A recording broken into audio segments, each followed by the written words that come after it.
Right. Good evening, everyone. I hope you all had a wonderful day. When we come on live sometimes, I watch people come on live and they have their things they're saying, Melanie, like let me wait till some people get in the room and they waiting around, I guess it's a courtesy thing, but I like to be on time. So if I can't be on time. So for everyone joining us tonight, good evening. I'm so glad you all are joining us this evening. I hope you had a blessed and wonderful week thus far. I know it's just starting, but hey, man, I'm always in the future. I'm already at Wednesday. That's probably not good, but I'm already at Wednesday. But anyway, I hope you had a wonderful day and you're home relaxing with your family. But tonight, we have our conversation at the wall. If you all who have followed me on Facebook, Instagram, and YouTube, you know that we had talked about having conversations with some movers and shakers in the community, some folks that are doing some wonderful things, some folks that have some great inspiring information for us, and some folks that have walked through some things and to show you that you can have the victory and you can walk through some things as well. Well, tonight is no different. I have a wonderful, wonderful guest with me tonight. We've been advertising this on all my social media platforms. Did the commercial. Tell me how you like that commercial. Went in front of a hospital. Try to do something different, Melanie. You know what I'm saying? My guest tonight is no stranger if you follow me on my personal page, and we'll talk about some of that tonight too. Is Melanie Brown-Moore. Welcome her to the Conversation of the Wall family. Come on and give her a big shout and scream. If you're in the chats, go ahead, throw some emojis up. How you doing, Melanie? I'm good. Thank you for having me this evening. All right, now, Melanie, I'm gonna say this. We just having a conversation here, so there's times I'm gonna be looking down at my phone, and we're gonna be like we normally are. Okay. Okay. Okay. So now I'm not a great guy at bios, so I'm gonna have you introduce yourself as with your bio and what you do. But before we get started, I do want to ask you a question before we get on topic to what we're going to talk about. Okay, is that cool? A That's real cool. quick question. It's not necessarily on point. When you make sandwiches, I want to know from you personally tonight here, where everybody watching us live. I just want to know that end piece of bread. Do you eat that piece? Because I think that's a good piece of bread. And as far as we're talking about healthcare, I think that's important for us to know. Um, do you eat that piece? um, no, I do not partake of the hill piece of bread, and anyone who Did you follows this say hell piece of bread? Did you call knows it I do not. That piece goes in the trash because it's trash. Oh my God. Okay, everybody. Look, here's the deal. We go back and forth with that sometimes on social media about that end piece of bread. I grew up. My mama had it. She said, that's bread. She actually here's what my mama told me. She said, don't eat that first because you got it. That keeps the bread fresh. You get older, you go, that don't make no sense. But I still ate that piece of bread. But Melanie doesn't eat that piece of bread, everybody. No, I do not. And I It found does out keep food fresh. okay, when I got married, my wife, she oh, I'm sorry, my thinking. My wife said to me, she said, "You eat that? Ew! Oh, that's nasty." No, no, All we right. don't eat. I don't eat it. Most people, I have to be desperate to eat that piece of bread. I mean, desperate. Oh my God. Okay, now here's what I'm gonna do. I'm gonna just, I probably need to segue this because, Mel, we're gonna talk about some very important things tonight. And I know for me personally, before we get into what you do and how you do what you do, we look at statistics with healthcare, and right now that's a very serious topic in our country, actually across the world. And Mhm. what I'm finding and what we've discussed in our past conversations is folks don't know how to plan. There's some things that they need to think about and consider. So, Mel, you introduce yourself, tell us what you do, and then we'll jump into this conversation. Okay, my name is Melanie Moore. And as John says, I am a healthcare consultant. And what I do is really basically help people plan for their medical future. And that may sound strange to people, like plan for my medical future. Um, what I want people to do is to take the time to really, organize your medical documentation, as well as your financial documentation for in the event that in the future you were to become chronically ill, disabled, or in an event that you of untimely passing, your family members would be able to manage your affairs and do so without the level of stress that comes when a crisis occurs and then you haven't planned, so no one knows where your information is, what kind of coverages you have. Also, if you're in a position where you need an advocate, someone to advocate on your behalf because you are in a position where you can't do it yourself, you need someone to understand what kind of coverages you have, what benefits you're entitled to, and help you find the resources, because the resources are out there. It's just that in the midst of a crisis, it becomes difficult to find. And what you find is the people you think you can rely on to give you those resources, they aren't necessarily there, or they're not as knowledgeable as you would assume they would be. Mhm. So that is what I do. I help people prepare for those times ahead of time, to in hopes that you don't have to use them, but if you prepared and you have your resources together, you'll be able to get to them when you need to. Okay, excellent. And I need to say this to everyone that's on live here. We're going to take questions tonight. So in the comments, you can put your questions. If you're on Facebook, I'm going to monitor here. For those of you who are on YouTube, I'm looking for anything you might have a question on, and we'll try to get these questions to Melanie, and she can answer some questions that you may have. And I hope that you do have questions, because we want to answer your questions this evening to make sure that you're knowledgeable on what you should do. Because sometimes, Melanie, we've talked about this. Sometimes Mhm. we wait. Nobody wants to talk about when we get older. Nobody wants to talk about passing away. Nobody wants to have these types of discussions. But we need to plan, especially if we have children. It's a horrible thing to go through some with a parent or a grandparent or any relative for that matter, or Mhm. friends that you might be a caregiver for a friend, Certainly. and and you don't know what to do. You don't know what they have, what's going on. But before we get there, Mel, let's talk about how you got into this, because you got into this. I guess almost what I say forced, so to speak. Yeah, I wouldn't say forced. Okay. I would say evolved into the role relatively quickly. But- Really, the my business was born from my own experience and Mhm. from the journey that my sister and I took with my father during the last 4 years of his life when he was very ill. And really, once once we got on that path and went down that journey, and based on our experiences, I just didn't want any other family to go through what we went through. I want to help people avoid the pitfalls that we fell into, or help knock down those obstacles that we were presented with at that time, because we were trying to manage my father's illness, our own feelings and emotions, and then we would have one crisis after another come our way, and the people that we thought we could rely on for resources just were not helpful. And to some people it wasn't, it wasn't their fault, they just didn't know. And then I think we ran into some people who just weren't good caregivers, um, people that advised us, social workers, physicians, you name it, we ran into those issues. And so once we got to, I would say probably about halfway through the journey, and certain things kept happening over and over, I kept saying to myself, "Oh, why us? Why us?" And Mhm. then at one point, I switched my thinking to more like, what can we learn from this? How can we keep this from happening again? And once Mhm. I started tuning in and paying attention, and noticing things and observing things, then I realized there's a huge gap here. There's a Mhm. huge gap that needs to be filled. And I set out to fill that gap. Okay. What are some of the things that you did face?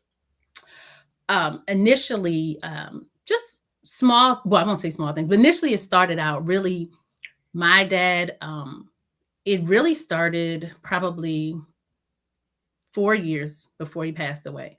My dad went for a surgery, a Mhm. routine procedure on his back. Routine meaning it was performed routinely, not that it was necessarily simple or not complicated, but a routine procedure. And as a result of this back surgery, he needed to go into a subacute rehab facility. So he was doing subacute rehab in a nursing home. In a short term stay unit, was supposed to be a couple of weeks. Um, and my dad went in, and he was a dialysis patient, and but he was a peritoneal dialysis patient, not a hemodialysis patient. And if you don't know the difference between the two, peritoneal dialysis is performed through a catheter in the patient's abdomen, generally overnight at home. And so you they fill up the abdomen with the fluid, and then it drains back out the next morning and pulls all the waste with it. So he could do it at home. It took like 8 hours. So he would connect himself to the machine and be there at night. Well, when he went into the facility, we were limited at where we could go because not everyone can do peritoneal dialysis. Most places do hemodialysis, where you go, they hook you up to the machine, and your blood comes out and it cleans it and sends it back to your body. Well, that limited where we could go. Mhm. And there weren't many places. My dad lived in Baltimore. There weren't many places you could go. And then we didn't know. The hospital didn't know. They basically gave us a list. We picked a place, and it was terrible. Mm. And from there, the poor care he got there just sent him in this health spiral of admissions, readmissions. There were problems with the surgery. There were all kinds of complications that occurred over that period of time. And he suffered, over the course of that time, he suffered a heart attack. He took a fall and had a subdural brain bleed. So like, and that was another surgery. So there was a lot of things going on at that time. And all those things were complicated by his complex medical history. And then Mhm. the fact that the system just wasn't prepared for him. It Mhm. wasn't set up for patients like him. And fortunately, he had my sister and I, who were very knowledgeable. My sister has a clinical background, so she could speak to the doctors with respect to the care and the medical treatment he was receiving, and things of that nature. Where I came in on the back end, the administrative part, where if a bill came or there was a question about insurance, or we were looking at care to a different facility, moving him around, speaking to the discharge planner. That was the part that I played. And then so the two of us came together and became one like super caregiver. Mhm. And although we had knowledge and experience, we still struggled. We struggled significantly. So I just kept saying, here we are, we're informed healthcare consumers and we are struggling. What are people doing who don't know? What are Right. people doing who have no advocate? How this is unreal and this is crazy. And fortunately for me, I have a large network of friends who do lots of things, and I leaned on all of them. I have very good friends who are social workers, and I Mhm. reached out to them because I needed to get my father out of a nursing home, and I didn't know how to do it. And the nursing home wasn't helping me, even though the law says they're supposed to, but I Mhm. didn't know it at the time. Now, Mal, he was insured, correct? Yes, he had insurance. Mm. Mhm. The insurance wasn't the issue, it was the Mhm. care. The care Mhm. was poor, and I didn't want him to stay there. Like, I literally walked out one day and cried in the parking lot because I was like, "I can't leave my dad here." Or he's saying, "Please get me out of here." And he's Mhm. looking at us like, don't leave me here." And Mhm. we couldn't. I'm Mhm. a mom. I mean, Mhm. I'm a daughter and I'm a mom, but at the same time, I was like, I'm a human, and I just couldn't even imagine leaving him in that facility, in that way, in that Mhm. space. And and when I went to facilitate the discharge, the director of nursing was not helpful, Mhm. almost dismissive, and says, "Well, my father wasn't walking, so he had to be transported by ambulance." And she was like, "Well, Medicare is not going to pay for a non-emergent transport. So, I mean, I don't know how you're going to get him there." And I was like, "I have a credit card." Like, Mhm. so I Mhm. called an ambulance company. You know how much the ambulance ride was? Mhm. Like, it was like $75. He was going down the street. And I was like, "Are you Oh, wow. kidding me?" So, but if I didn't have resources, if I didn't think about it, somebody might have been discouraged and left their loved one there thinking that they couldn't get out, they couldn't afford it. I didn't care if it cost $75,000. He wasn't staying there that day. I was gonna Right. figure something out. Right. But that was the beginning. And Mhm. I later learned that I had a right to move him, which I did, Mhm. and that there was a place I could have gone to have gotten some assistance, but I didn't know about it because I didn't read all the paperwork that they gave us in the admission, which actually outlined it some, but they were Mhm. supposed to have brochures up in a place where we could see it. They didn't. Mhm. And I only learned that later when I went to volunteer with a program, the long term care ombudsman program. The state of Maryland has a program, and long term care ombudsmen are advocates. They go in and they advocate for the residents because when you are in a nursing home, whether you live there long term or you're there short term, you're considered a resident and Mhm. you have rights. You have certain rights, and there are people within the county. Each county has an agency that will go in and advocate. If I had known, I would have reached out to them and certainly sought help. In Montgomery County, they have a very good program, a great group of people who I started out on a volunteer training program, but in the midst of it, COVID came, and then my dad passed away, and I Mhm. just got sidetracked from there. Yeah. But it's a great Let program. me ask you this, Mel, because I know my sister and I, we had gone through some challenges with healthcare with my mom before Hmm. she passed in 2010. And the emotional piece of this is, you can't really describe it to anyone because you're seeing a loved one go through. I know for us, we didn't have space here at our home. We wanted to, we thought about it, but it was, okay, I don't have space here. My sister didn't have space. So you're going through this pain and emotion. And then it does seem sometimes that some of the caregivers wasn't as sensitive um, to some of the things we had to make decisions on. And then I personally felt like, okay, maybe we need some people teaching some customer service here because my mom just had a heart attack, or my mom had this, and we're rushing her here. Now we got her in this place, and she doesn't like the place. And my mom, let me tell you something. My mom was something. You hear me? She would let you know. So I had to go, okay, is this her? Is she being Miss Ruth, or is it really the people? And then you kind of hang on long enough, you go, okay, some of this is not good. One of the places we went, the place was dirty, and if we took them out, they said, well, this will happen, and Medicare won't do this. Did you go through all that stuff? And my emotions was up and down, up and down, up and down. And I was a little snappy, with family members, because because it was hurtful, and I didn't know how to handle it. How did you handle that emotionally at home? Oh, well, that's just it. It was an emotional roller coaster because I am one of many people, the sandwich generation, Mhm. those of us who are sandwiched or squeezed between caring for an aging or sick parent Mhm. while we're raising a family. Mhm. Fortunately for me, my husband was a huge help in that I could disconnect from home when I needed to, completely Mhm. disconnect, work with my sister and focus on my dad, knowing Mhm. that he would take care of things at home. Mhm. If we didn't have that piece, that would have been I don't know Mhm. how I would have done it because Mhm. I had kids who were um, middle school and entering high school age that still needed me to be tuned in and paying attention and at times I just couldn't. I Mhm. also had my sister who ironically enough, when we first started out, we have two parents, obviously, mother and a dad, and my parents are divorced and had been for many years. And so my sister and I had one day just jokingly kind of said, well, we each have to take one. So I was like, I'll take daddy. And she Mhm. was like, and I was like, you have mommy, because at the time, my dad didn't appear to have any real kind of health conditions. And my mother had a specialist for every part of her body.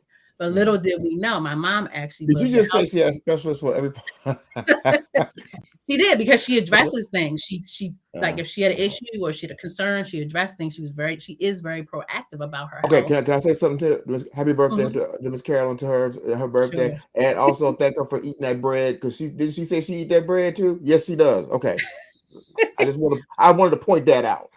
Yes, she does. She does. And she was very very conscientious about her health. Mhm. She organized all her healthcare documents. If I walked in her house today, I could walk into one particular room, I could pick up a book and find out whatever I need to know about anything about her financially, medically. Mhm. Um, Now my dad had three brown paper bags in the corner of his kitchen in his apartment full of Jesus. mail that was unopened for 2 and 3 years. That Mm. was his filing system. And so, again, it's the organization figuring out what you're working with. And my sister was really having my sister's support probably was the linchpin that really held it all together because at some point, even detaching from home emotionally and physically, it was a lot for one person. And she stepped in Mhm.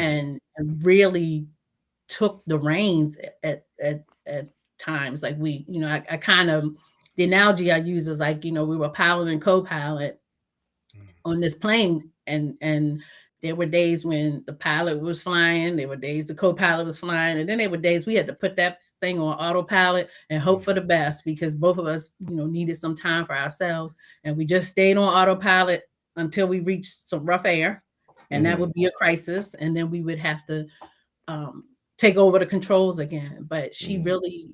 she lived the closest, so she was always like the first one there. And we had multiple emergency room visits. Mhm. She was the contact on his medic alert. So anytime it was pushed or activated, she got a call all hours of the night. Mhm. Um, she's driven down the street in the middle of the night behind the ambulance going to hospitals. She slept on sofas in hospitals. She did everything. She Mhm. she threatened people. She Mhm. she did all kinds of things, and the two of us together really we were a great team. And Mhm. but I always tell people, I was fortunate to have that support. Mhm. Everyone doesn't have it. She could have very Mhm. easily said, I can't or I won't. Right. And Right. that's okay too. Like Mhm. it sounds harsh, but it's okay. You have to accept that sometimes people can't and people won't. And Mhm. that's okay. Then you Mhm. utilize other resources that are there. And so that's But what the wonderful thing about having you do what you do, because you can mhm, help families with that. And we're going to get into that because we think, well, it's mama. You ought to be. It's your mama, like it's my mama. But everybody in the family can't do the same thing, and you probably don't want everybody doing something with the hospital. Okay, you are not a people person. I can have you talking to nurses. So yeah, those things need to be talked about ahead of time. Correct? sure. Yeah. Yeah. Because conversely, like I look at my own kids, and granted they're teenagers right now, and I would imagine there'll be different people in the future. But I'm Mhm. going, which one of them I do know. I want to be I know, right? responsible? I I'm know, not I know, sure. I know. Karen and I talked about that. We said, "All right, Dominique, Marcus, John, Ashley, yeah, Matt, Keisha's now, we got spouses and stuff. Who could handle what?" And you had challenged me because I said I got a point person, and you said that point person needs to, can that person be the point person if something happens and you can't speak and you can't do something? Can that person be the one calling the shots? Yeah, if you pick someone, but the Mhm. important part is communicating because that's really the first step in any of Mhm. this is communicating.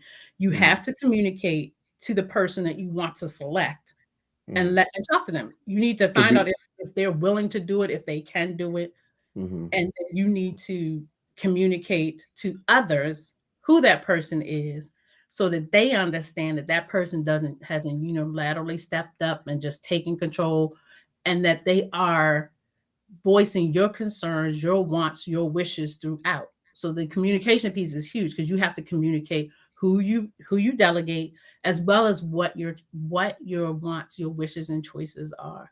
And that was a conversation that was had in multiple parts and iterations with my own father because in the beginning, none of us really believed that we would have ended up where we ended up. Mhm. And he was very vocal and could make his own decisions. And he was my dad had very strong opinions about things. And I always say he was a man, an old school man. He had Mhm. two daughters. Mhm. And as much as he loved us and we loved him, he was not going to let these girls tell him what to do. He called us girls, although we were 40 something year old women. He's Uh, like, the girls weren't going to tell him what to do. But uh, as he got sicker and things changed, suddenly um, it was whatever the girls wanted, or I'm mhm. gonna get my girls on you. Don't make me Mhm. call my girls. So we Uh-huh. had to have these talks in stages because they Mhm. were in the beginning. There was a limited amount of things that he would allow us to do without his consent. Well, I won't say because everything is with his consent. I shouldn't say without his consent, but without like checking with him first.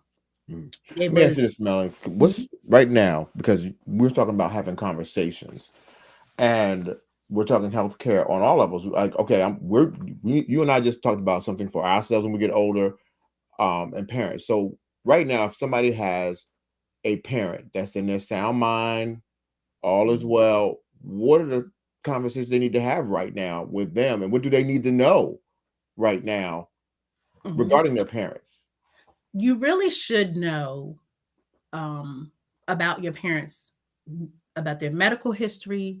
Mhm, You should know what types of insurance they have. You need to know any kind of anything that's related to their health, any medications they're on, mhm, just everything about their healthcare. Like you need to, what you really should be doing is saying to your parents or asking, can they put your name on file with their doctor's offices so that the doctor's office has consent to talk to you about something if they need to. okay, okay, Everyone should have an advance directive, or mhm, they are often called medical power of attorney. There should be someone mhm, that you name and give authority to make decisions on your behalf in the event that you couldn't. mhm, People often, of under the misunderstanding that if you complete these documents that somebody can just make decisions against your will. That's not the case. That's not the case okay, at all. As long as you okay, are competent and can make a decision, doctors will listen to you. But okay. you need to have someone who can do that for you in the event that you can't do it for yourself. I And think you people want an think that with advance advanced directives that they do think, okay, I'm giving up my rights, and so my kids can just make decisions over me. But if you're of a sound mind, you still can say, directive. yeah, okay, right. I want to make sure that's clear. People can hear that. Yes, and Mhm, I'll give you a great example of why it's so important to have one from my own personal experience. My mhm, father did not have an advance directive. okay. He does, and so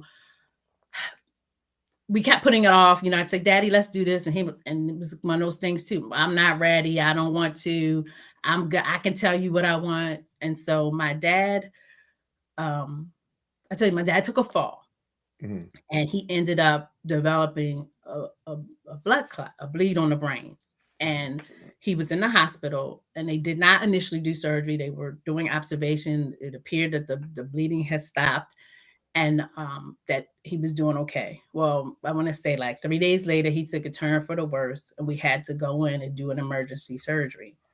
But we did not have an advance directive.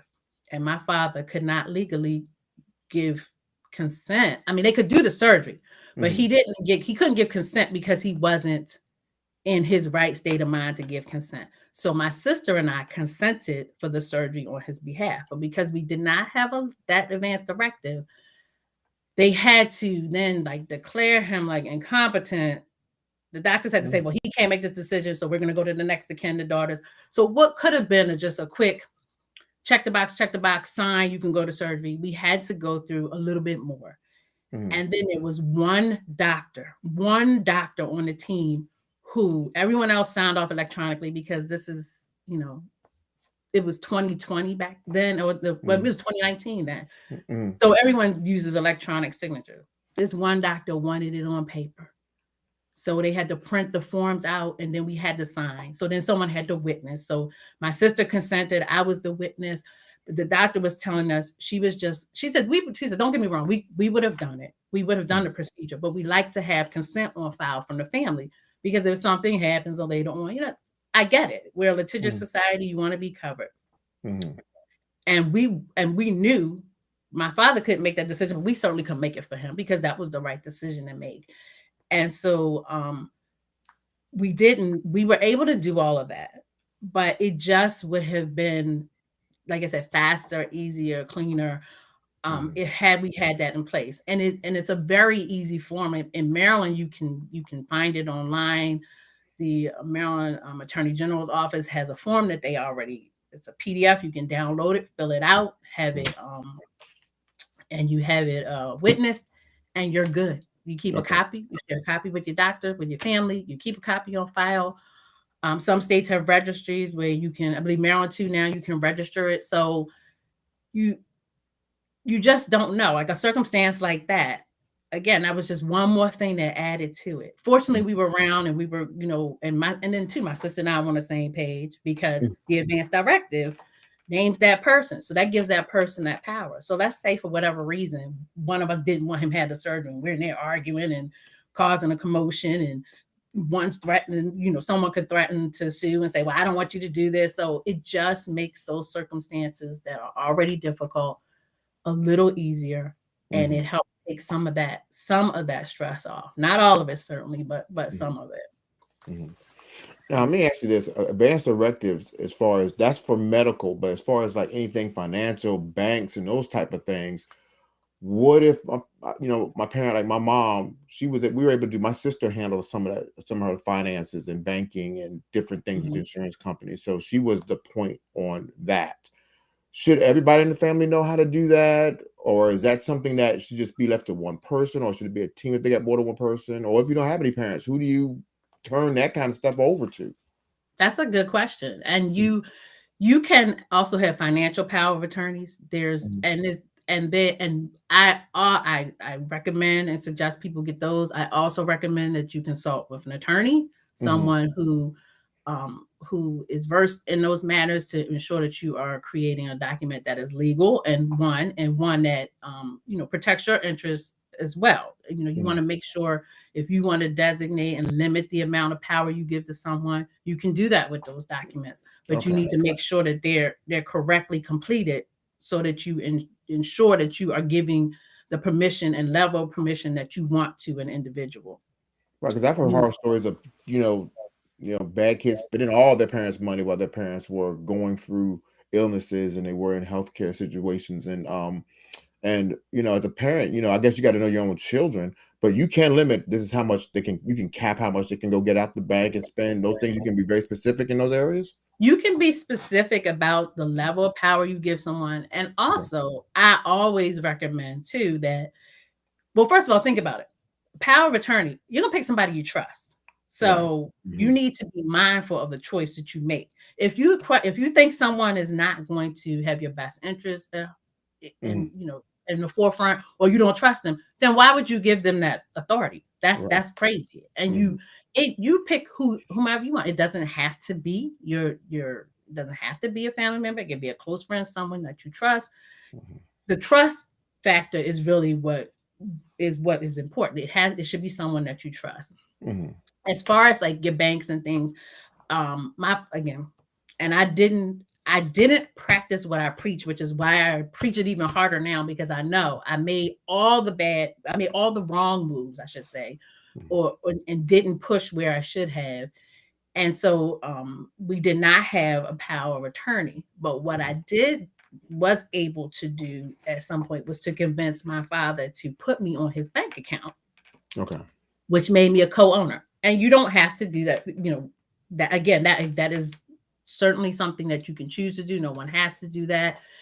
For us, that was the best choice to make Mhm. because he had me as a beneficiary in his mind. He was like, well, if something happens to me, you can get the money. And we had to explain to him, Dad, the beneficiary piece only kicks in if you died. But Mhm. now we had a situation where he was sick and couldn't pay his bills, and I needed to be able to access his money to pay Mhm. because my dad, like a lot of seniors, didn't electronically bank for whatever. He chose not to. He just didn't like it, and he Mhm. didn't. So he wrote checks, paper checks, and No. used the paper ledger.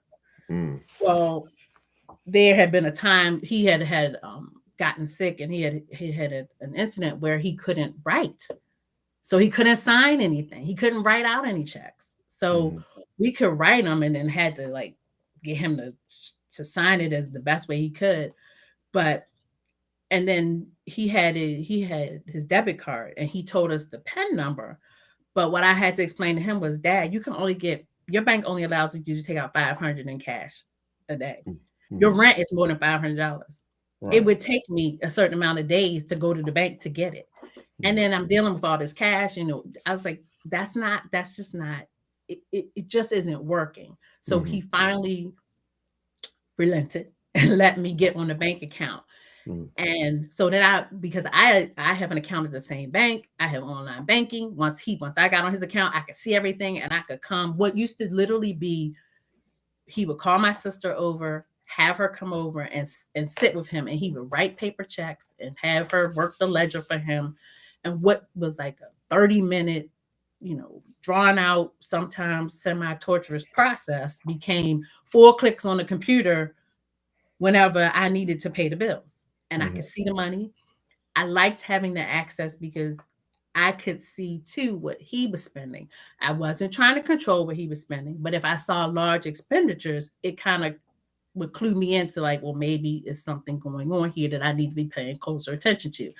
Mhm. Like if you notice, I noticed that there had been a large, what I considered a large check for him written to an individual, and I saw that name come up more than once. So, Mhm. and I was like, well, that's not a bill. Let me keep an eye on this. It's just a way, and I never said anything to him, but it was just a way for me to kind of monitor and look just to make sure Right. everything was okay. And what really, what was really good about that, about being on the account, is because when my father passed away, he did not have a will. Mhm. So he didn't have a will.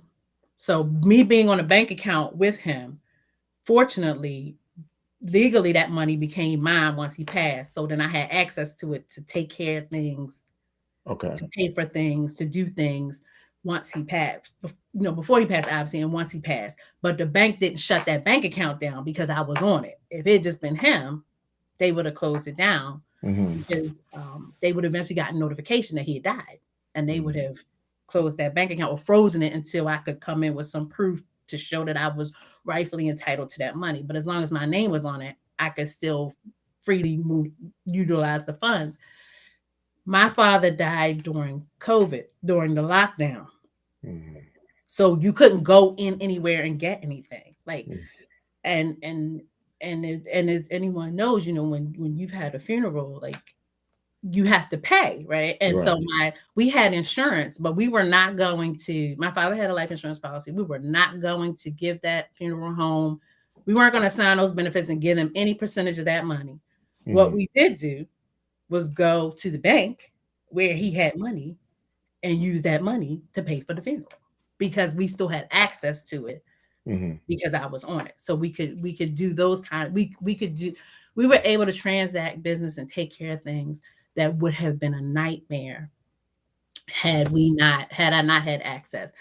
Also, when you get when my dad died, we needed to turn off the cable. We needed to terminate the lease. We need to do all those things you And do see, and these are things that people don't normally we don't think about. Like, okay, yeah, turn off cable because that bill's still going to accumulate until you have to. until you pay. Right. And because we didn't have a will, and at that time I did not have legal authority, the cable company, when I finally could get them to talk to me, because sometimes, with privacy the way it is and identity theft being such an issue now, if they can't speak to the person, if you're not on record, they're not going to just, it's not like in the past when they would just give you that information as a courtesy. They Mhm. won't. And so Mhm. I had to get an affidavit of death. So I had to get that notarized, send it in to Comcast, and then they finally would shut down the cable. But Mhm. you're right. Until such time, they, they were like, "Yeah, we're sorry for your loss, but until you send us this, you're Mhm. not going to get this." So let me ask you this, Melanie, because you went through a lot, and I say this often that sometimes your misery becomes your ministry, and so your misery has become more like a business, and you're helping people, and you're helping people not go through the things that you've gone through. Where do Mhm. people start? Because I know again, we said this a few times during this conversation. It's a very tough conversation to have, especially when, if you're in good health. Well, I'm fine. I've talked to folks myself personally. Well, I'm fine. I'll get to it. I'll talk about where do we start? How do you introduce that conversation to your parents? How would you recommend people doing to introduce that conversation so we can start getting things in order for Mhm. this time that's we're gonna all face this time eventually.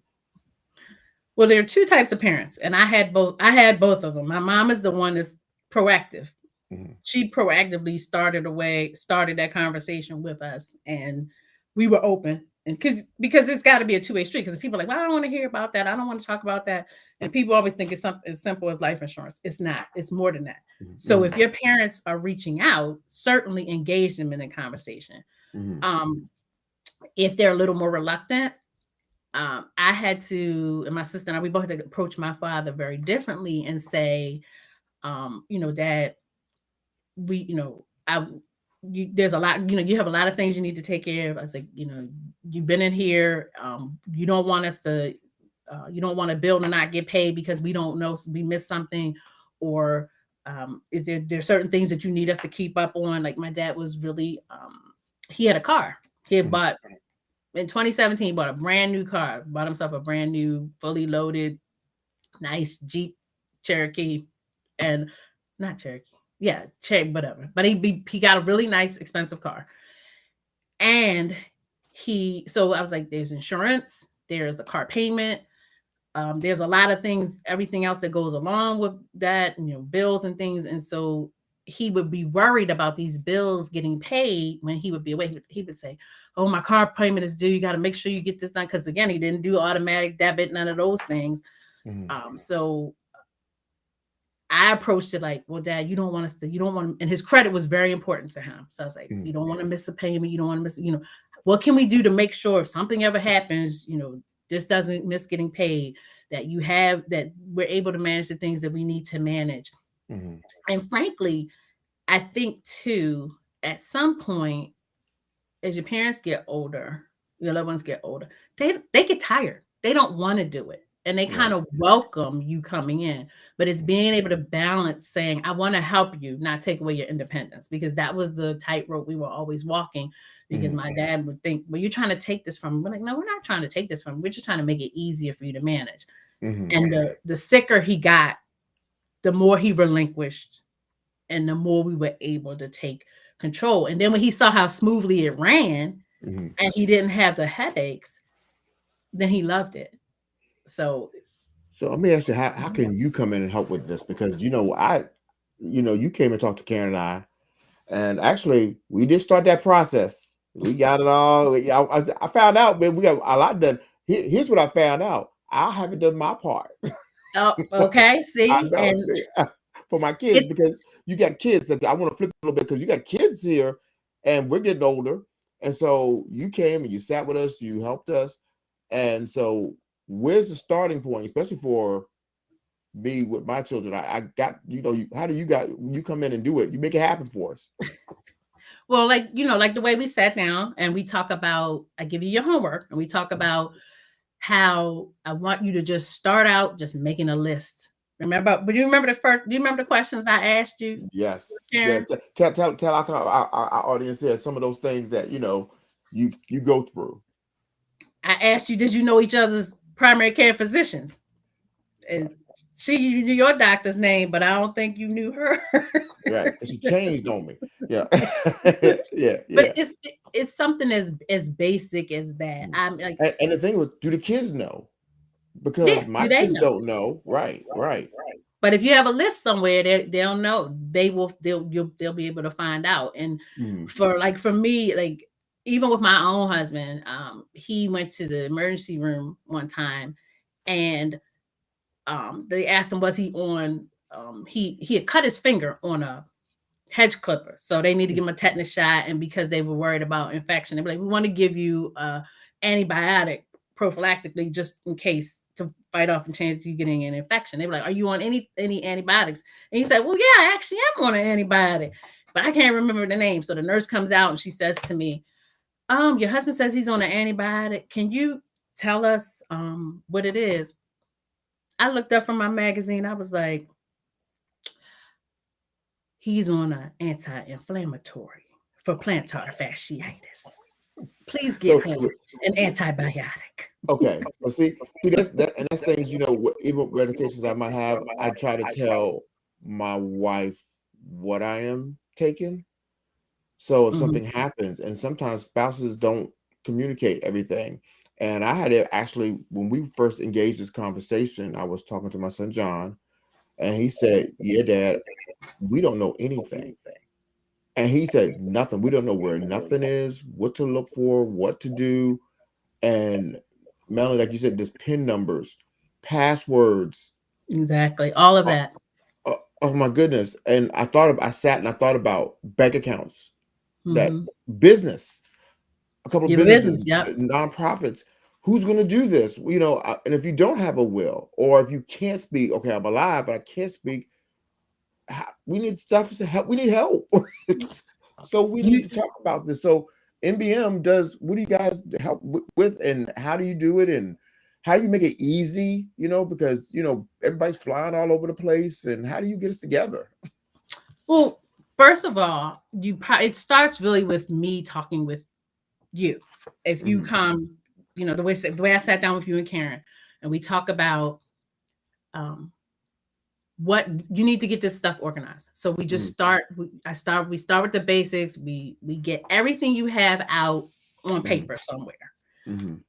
All your medical and your financial. And it's Okay. really important for people to understand that Hmm. it's not about people trying to figure out how much money you have or what your worth and Hmm. those kinds of things, because people hold that very private and close. And I understand that. It is really, I look at it purely as organization. Imagine if those things were actual items. We're just Hmm. coming in and we're organizing them so that anyone who comes behind you can figure out what it is you have and what it is that where you keep it and what you need and how to get to it. Okay. I think we talk about what you know. Like as a Hmm. couple, if I'm talking to a couple, it's what do you know about each other? Because you two, you're going to be each other's front line, generally speaking. Like Right. someone's going to go Right. to you first, but you should have someone other than each other that knows this information, and that's where it Okay. goes off to your kids or your family members. But you need to. We would sit down, work out help you plot out all of that information. Um, Talk about the documents that you should have. I am not an attorney, so I do Hmm. not prepare wills, and for power of attorney documents. I highly strongly recommend you use attorneys for those. Hmm. Um, People like to use like online legal services sometimes for those things, and what I will say about that is that almost the only thing worse than not having a will is having a bad one, because it will cost Mm. you even more money to fix it. So go to the experts, go to the Okay. people that know what they're doing, invest ahead of time to save yourself trouble. I will say from my own personal experience, my father died without a will, because this is the other thing. People think that if you're not rich or you Hmm. don't have a bunch of assets, you don't need a will. Hmm. Unbeknownst to my sister and I, my father owned property and Hmm. he never told us. So I'm thinking he has no assets. I started the process to obtain what's called a letter of administration from the state of Maryland so that I could become his legal representative to be able to do all those things and close out things, and I could get legal authority. Hmm. Well, what we didn't know was that my father and his mother died a month apart. And my grandmother had created a life estate and had left her house to her children, my father, his brother, and his sister. My father and his brother were deceased by the time my grandmother passed. So we wanted to sell the family home. I could not legally sell my father's interest because I did not have the legal authority to do so. Oh, So I had wow. to go to an attorney. I tried to do it on my own, but it probably wasn't. I won't say that. It was a lot of work, and I don't know how complicated it was because I was grieving and it was a lot was Hmm. going on. And I Hmm. said, I can't do this. So I'm going to get an attorney because I need this document done. Plus, it was during COVID and the lockdown, and everything had to be done, remotely. I didn't know. I tried, but it got complicated real fast because there was a house involved and there were some other things going on. So I went to an attorney. I got the paper that I needed. Then we were able to sell the house, do other things and then you think about it, like I had an accountant. I have an accountant, and so I needed him to prepare my father's last tax return because my father died in the middle of the year. He had collected Social Security and retirement that was taxable, so a tax return needed to be filed. I didn't know how to file a return on the behalf of a deceased person. I'm sure I could have looked it up, but I'm not an accountant. And again, those were areas, that I didn't want to make mistakes and still be wrangling with. And Mhm. so those things I had to do, all of these things I had to do. Um, I would have still had to get the accountant, but like Mhm. if my dad had spent the money to do the will up front, it Mhm. wouldn't have cost me money on the back end. And Right. I had a great Right. attorney. He was very good. Um, but it costs. And for every email, every phone call, that costs. Yeah. Yeah. But I probably paid more than he would have paid for a will, but that's because I had more things to do with on the back end Mhm. as a result of us not having the will. So basically, summarizes we need to work on things and be prepared because Be it's going to prepared. cost. If you're not prepared, it's going to cost somewhere down the line. Oh, you're gonna pay the price one way or the other. And Mhm. I think we focus so much on dying, but we Mhm. really need to focus on living because Mhm. with advances in technology and medicine today, people are living longer and they're Mhm. living longer with chronic illnesses or they're becoming ill. Um, and we know that certain illnesses lead to other illnesses and Mhm. comorbidities like my father had between by the time we started the caregiving process to the time he passed, he had had two back surgeries, a heart attack. Mhm. He had a fall and had a brain bleed. He'd had multiple inpatient admissions, multiple admissions to subacute rehab facilities. Literally, we went through everything imaginable before he finally passed away, and so um, it was a lot. It was a lot, and I think about the obstacles that we ran into. When I look back now, I'm like, wow, we were just fortunate to have people come help us. But Mhm. there are times when there aren't people to help, Right. or I was thinking that what if I'm a single person and I don't have any children? What do I mean? What do you recommend I do? You know. well, I strongly suggest that everyone do it. Like you have to name your person, find your Mhm. person that is going to be your representative, and it could Mhm. be a sibling or a close friend or Okay. whomever you decide. People ask I've known situations where people have grown close to coworkers and Mhm. said, I want you, could you do this for me? Could you do that for me? Even in my own personal relationships among some of my friends, like, we have people who say, well, we'd like you to be our healthcare representative. We have another friend that's our financial representative. Um, People who have children, people, guardianship. Think about your kids. Like people are like, well, Right. I don't need a will because I don't own a house. You have three children, have a Mhm. child, like whatever the case, you want to wills and allow you to name guardians because again you don't want people having to make hard decisions or important decisions during very stressful times because that's when Yeah. we often have we have difficulty and sometimes things don't always work out for the best because Mhm. decisions made in emotion are not always good decisions and Exactly. You know, I'm going to say this to everybody who's watching. We're here with Conversation on the Wall. My guest this evening is Melanie Moore. She's giving us some wonderful wisdom and some insights on healthcare, especially with parenting and your future healthcare. If you've got any questions and you're watching us and you're in these chats, I'm monitoring these chats here on Facebook or YouTube. Go ahead and ask your questions, and I'll pop these questions to Melanie right now so she can answer the questions as we're having this discussion. We want to make sure that we can answer any questions and help where we can, you know. And if there's something too deep, we can get you in contact with Melanie, and she'll give you her information towards the end of this, and you can contact her and talk to her regarding some of the things that you got going on.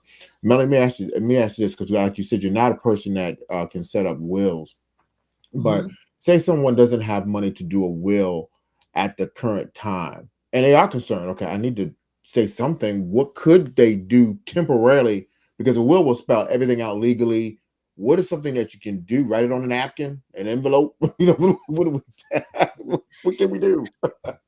you but Because some people think I can't afford it. I don't have the money to give an attorney, a will, to get a will set up. But But Some. and there are places you can go that offer free legal resources, so you Mhm, can get an attorney. There are attorneys do pro bono work. There are mhm, um, organizations and government agencies that will do legal aid, free legal services, so you can get a proper will um, created and registered and put into place.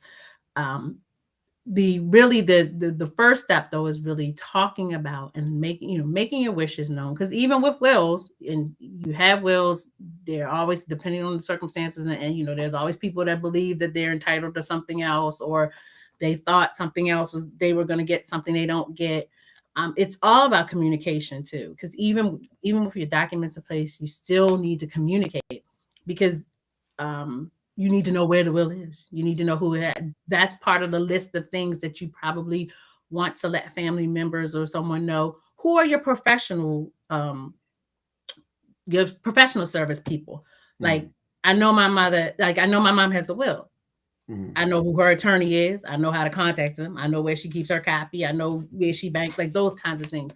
So those are the things that you need to have in place and written down. Um, and there are there are other things that I services I can do. I can help you. you know I can connect you to people who can do those, who can get you a will, because I can't legally write a will. I'm not an okay, attorney. But questions about healthcare, mhm, coverage, all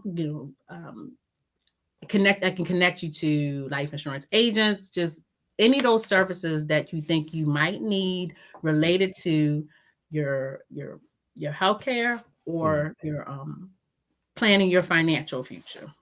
I have one question here. A question is, could you do a video as a will? Could somebody, okay, hey, I'm going to do a video and talk. I've watched television, and then Mhm. you say, hey, everybody, I'm gone. Hey, I leave this to. Is that legal to do? I like I said, I'm not an Yeah. attorney, so I Right. can't. Mhm. I can't speak to the legality of that. I would say Okay. you need to talk to an attorney, Okay. but and they can tell you what your options are as far as the types of wills you could create. So I don't know if that is legal. I Mhm. would strongly defer, and say that Yeah. you talk to an attorney, Okay. consult an attorney. Hmm. Next question I have. Please share how a will protect your minor children as far as guardianship. You can name a guardian for them. You Okay. can name your guardian in your will. Okay. Okay. Mhm. Okay. Yeah, I had said, you and I had talked, and I said, Karen and I travel a lot together. So if something happened to both of us at the same time, we felt like our children would kind of be lost. So we said, well, Ashley's the oldest, she's the point person. But then you did say, again, going back to the point person, yeah, but can she handle if pull a plug, keep them alive? Oh, And then, yeah, well, somebody, so we got to know our children. Again, I want to kind of go back and just go back over this again, because again, it's a tough conversation, right? To have with the kids. So you recommend bringing everybody together and then kind of talking to everybody, correct? And saying, hey, this is yep. what's going to happen. Here's what we want. And also, I don't know that I think my wife has said, and see, I'm thinking again, I don't want to be on a machine. I don't want to, I don't know. I don't know what Karen wants. Karen, what do you want? So talk about that. Those are the And the things kids need to that know. your advanced directive, you can spell those out in your advanced directive. Um, So I could do that now. mhm. I Okay. highly recommend that you do that now. Okay. And often when you go in a hospital for an admission, they will ask you, "Do you have one?" They lots of times hospitals or large facilities, like a surgical facility, surgery center, they may have documents and say, "Would you like to fill this out?" I know I've been in the hospital and they've asked me, and they've offered multiple times when my father was in the hospital and he would decline. Mhm. But those things can be spelled out in your advance directive. Mhm. Okay. But more importantly, they should also be talked about with your loved ones, because Okay. they you can think you're doing the right thing, and you can think you're doing carrying out someone's wishes, and you want to be sure. Like, for me, in the context of you and I talking previously, and I mentioned to you that um with my father's passing, my father had been on he had actually coded, and because he didn't have a DNR and no advance directive, they resuscitated him, but he Mhm. was kept alive on life support. So then at some point we had to make the decision what we wanted to do. Mhm. And that's when I said, your point person has to be able to make that decision. Mhm. So that's something you have a talk about. And I Mhm. had a talk with my father. My sister and I both had a talk with my father, and we knew the kind of person he was, what he would have wanted, what quality of life meant to him, and we were able to make a decision. It didn't make that decision any easier to make Mhm. because in that moment I it was a horrible position to be in, and I wouldn't want anyone else to have to make that to be in that position, although we know it happens, but we knew what his wishes were. So even though we had to make a decision that was, sad, Mhm. we knew that it was what he would have wanted. We had talked about it. We had talked extensively about it. And I just, again, wished we had put those things in writing and put them in place in action ahead of time, because it it would have been a different outcome in the end, or there would have been decisions, less painful decisions to have been made had we followed through, had we just followed through. I mean, we done everything, like we verbally talked about all the things, and by the time over the course of the years, I have was able to take documents from his house sometimes without him knowing Mhm. and slide them in my purse, so I had them at home. Like, Mhm. my father was a veteran, and so he was a veteran during the wartime, and so that entitled him to a free burial plot and uh, marker at the veteran cemetery. So if Mhm. I ever pay for a funeral, that's a huge expense. That can be a big Mhm. chunk of the expense, which we didn't have to pay. But I had to be able to prove he was a veteran, and I was Mhm. able to prove he was a veteran because I took his DD-214, his discharge paper, out of his files one His day, his and paper bags.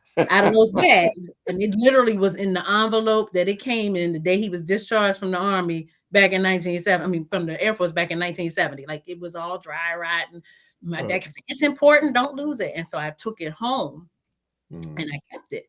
And when we went to the funeral home, they were like, "All we need is that form." I scanned it Mhm. in and emailed it, and they took care of everything else. And that's a significant expense. And just we talk about how, especially with crowdsourcing of funerals now, because people don't necessarily have insurance, they don't keep it up, they Yeah. don't buy it, whatever You reason. you you know, Mel, I was going to segue into that little part before we close out and tell people how to get in touch with you, about the importance of life insurance. There's difference between term life, whole life. And you have a lot of resources. So I'm Mhm. going to say that too right now. If Melanie can't help you with a specific thing, she has so many different people she can refer you to. Correct? That can get you some answers to insurance questions or wills or anything like that. Because I know with life insurance, it's best to get it while you're young and healthy than to try to get it later when you got some Mhm. challenges going on. And knowing what works best for you. You Mhm. you you really hit it the nail on the head, John, when you said the resources. I For me, it is about connecting you with the resources, giving you the resources you need, and even Mhm. helping you. Like, if you need help, following through or managing certain things. That Yeah. is really what it's about, because my goal is for everyone that I encounter in some way, shape, or form have those important documents. To have your top three. I call them my top three: your Mhm. advance directive, your power of attorney, and your wills. Mhm. Um, and everything else is gravy on top of that, and Mhm. getting And organized. what I again messed up? We'll say it one more time, just because I got some people who are slow in writing. What are those Uh-huh. three things they need again? My top three is, I call them Mhm. the top three. You want um your advance directive, your Mhm. power of attorney, and you Mhm. should have a will. Okay. Those three things. Okay. Hmm. I got here in the chat. My wife said, "I want to live." So see, I just found that out. I know she want to live, so don't turn the machine off, Karen. I got it. We won't turn the machine. Well, I need you to be a little more specific about that, but at least that's a begin. That's a good way. That's a good way to start. It's a start. Okay, Just I Melly. want you to have a conversation. Start Yeah, having the conversations. Like the holidays mhm, are coming, Thanksgiving is right. coming. Talk about it Mhm. there. Right, right. And that's good. You're right. Sit down. I mean, I know it's good that my daughter comes up from Miami. We said we want to talk to her last year, and I mentioned it several times, but we just were having fun with the grandbabies and just cutting up and all kind of stuff, and we never talked about it. So now it's Mhm. reminding me that we got to have these conversations, and I know they're not easy conversations to have, but it's better to do it now than to have to deal, like you said, on the back end and to walk through the things that you've walked Correct. through. Well, Mel, we almost out of time. I really want people to get in contact with you. How can they get in contact with you regarding some of these things in your services? Sure. You can contact me at mbmoore at mbmhealthcarellc.com. Mhm. Mhm. Okay. All right. Wait, we got one more question So, before we close out. Okay, and I'm gonna throw sure. this out here. Talk about parents who own property and may want to consider placing someone on the deed in case they have to go into a nursing home or planning for inheritance taxes for your family. Mhm. And then one other question is, can a family member take an insurance policy out for them that don't want one? That's a good one.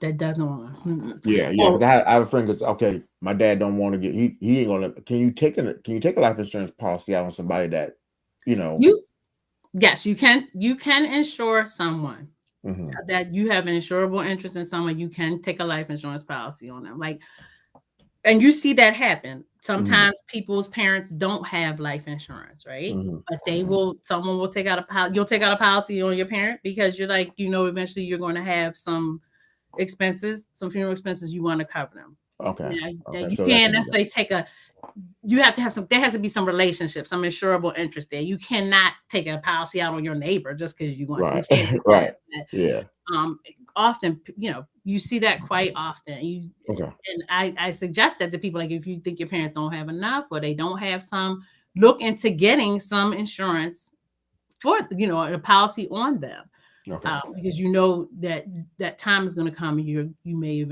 are eventually going to need it.